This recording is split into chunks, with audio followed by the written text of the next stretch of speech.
Are you good at recognizing fouls? Here's your chance to put your pool rules knowledge to the test. I've selected 5 interesting and questionable pro tournament shots for you to judge. For each shot, you need to decide if it was a good hit or a foul.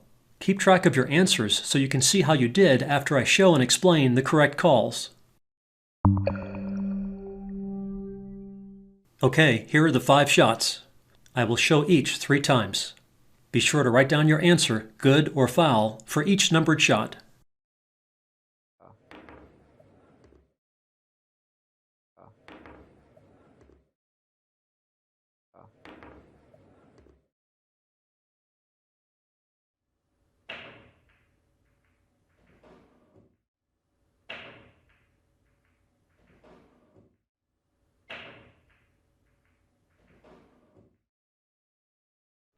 Minnesota players we're talking about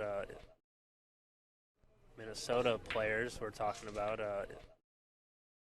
Minnesota players we're talking about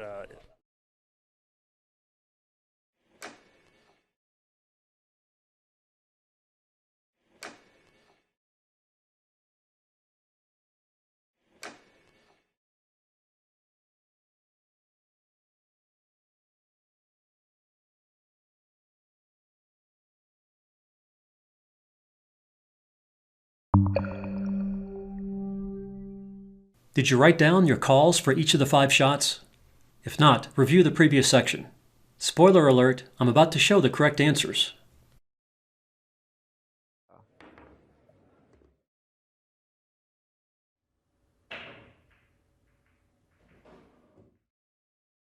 Minnesota players we're talking about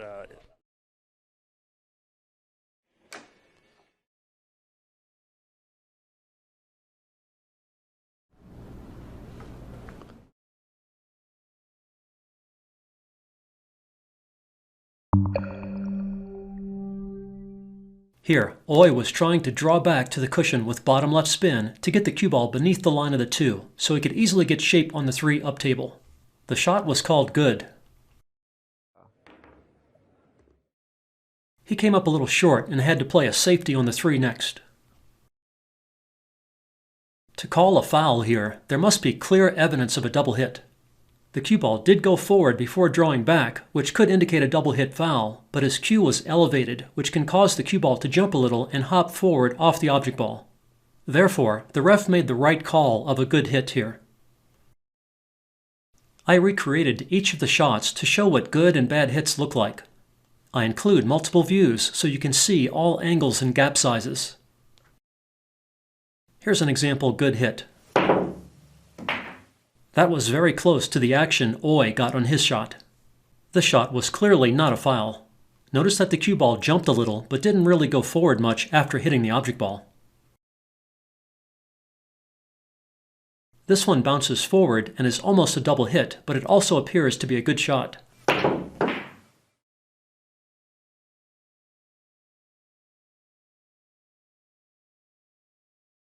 Here's an example double hit foul.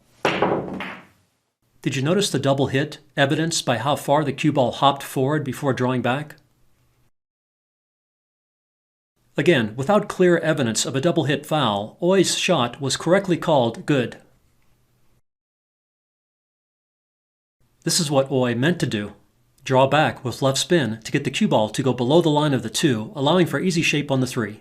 The cue ball did bounce forward a little, but this was a good hit.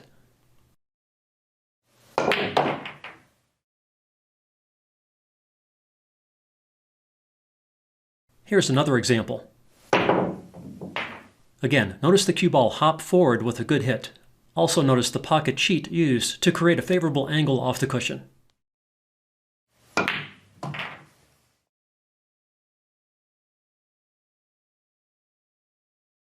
Again, the call of a good hit on Oi's shot was correct.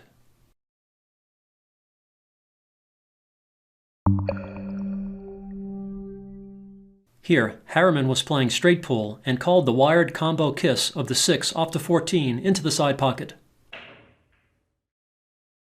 This was a blatant double hit foul. The cue ball could not have gone forward that much with a good single hit. In the recreations, I just included the key balls for the shots. Here's an example of what a double hit looks like. The second hit sends the cue ball forward with speed. The double hit is too difficult to see, even in slow motion, but the motion of the cue ball is a dead giveaway. With this shot, I hit the 8 first. Here, I hit the 10 first instead. The 6 went with each, but both were double hit fouls, with the cue ball going forward too much. Even with a highly elevated cue, the double hit is likely, and the 6 probably wouldn't make it to the pocket anyway.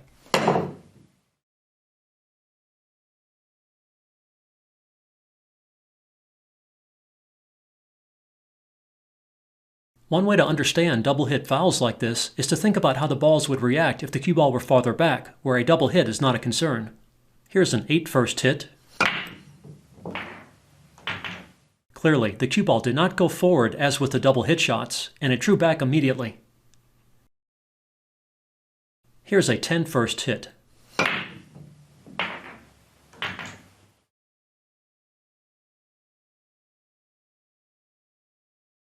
Notice that with Harriman's shot, the cue ball drew back when it did because it hit the 11 squarely, stopping its forward motion. Regardless, the shot was still clearly a double hit foul.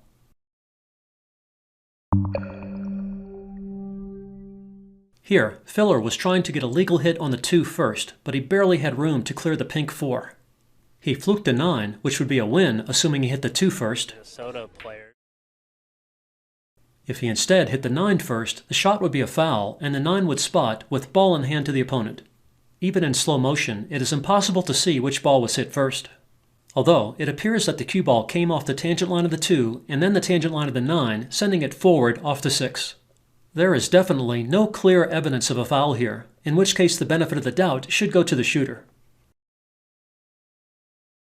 The ref called it a foul, and the second opinion from video review agreed with the ref. Yeah, it was a close second call. opinion. The 9 was spotted, and the opponent, Jason Shaw, got ball in hand. I think this was the wrong call, but I also know it was an extremely difficult call to make. Here's the setup for my recreated shot. This is the closest I came to duplicating Filler's shot, almost fluking the 9 like he did. Although, my shot was clearly a foul.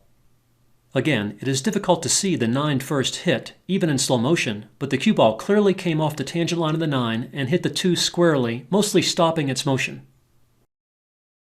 Here's a hit closer to Filler's, where the cue ball hits the 2 first, comes off the tangent line of the 9, and kisses forward off the 6. Here's an example of a clear 9 first hit. Notice how the cue ball does not go forward since it hits the top side of the 2. Boy, that 9 really wants to go on this shot. This time I fluked it in the side. Again, with a 2 first hit, the cue ball comes off the tangent line of the 2 and then the tangent line of the 9, sending it forward off the 6. That time I fluked the 2.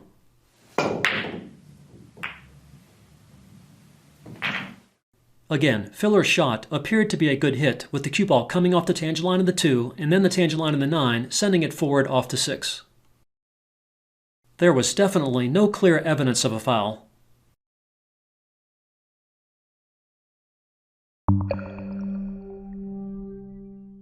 I included this VanBoening shot in a recent video, but it caused lots of controversy online, so I decided to cover it again in more detail here.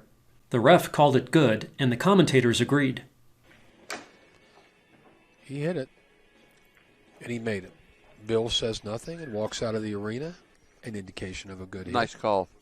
However, as mentioned in my earlier video, this was a blatant double hit foul based on the motion of the cue ball. Here's a fairly close recreation of the shot. You can kind of hear the double hit on this one, but audio is not a reliable tool for detecting bad hits. Regardless, the motion of the cue ball is a dead giveaway. Here's another example of an obvious double hit. With a legal single hit, the cue ball would not have gone forward like it did. Again, a good way to understand the effects of a double hit is to imagine how the balls would react with an obvious single hit. This is how the balls should have moved with a good hit. Notice how the cue ball goes forward a little off the tangent line of the 14, but most of the cue ball speed goes into the 10, so the cue ball draws back almost immediately without going forward hardly at all. Again, VanBoening's shot was definitely a double hit foul. Again, the cue ball goes much more forward than it should with a legal hit. Also, notice how little the 14 ball moves. The cue ball went forward so far due to the double hit, not because the 14 redirected the cue ball motion. The 14 had very little effect on the motion of the cue ball.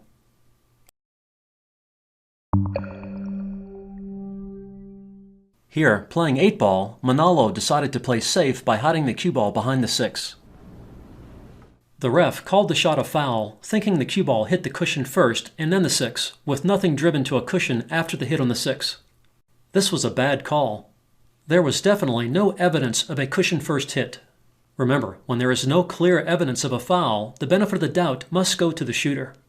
What makes it tough to call a foul on a shot like this is the reaction of the balls is almost identical with cushion first and ball first hits.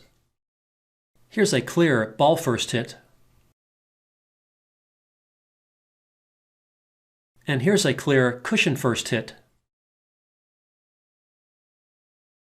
Again, the final motion of the balls is almost identical with both. And with the hit being close to simultaneous, it is impossible to know which was hit first. Here's a closer ball first hit.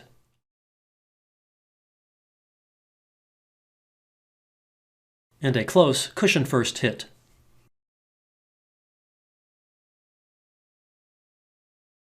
This one is too close to tell, even with slow motion replay. Regardless, since there is no clear evidence for a foul, Manalo's shot should definitely not have been called bad.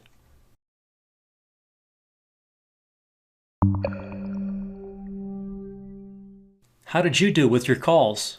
If you got 4 or 5 out of 5 correct, you really know your stuff. If you want to see the source videos for full context, visit the links in the video description. And if you really want to test your knowledge, take the linked online Pool Rules quiz with 100 example shots to call. Have fun with the quiz, and good luck with your game from Dr. Dave.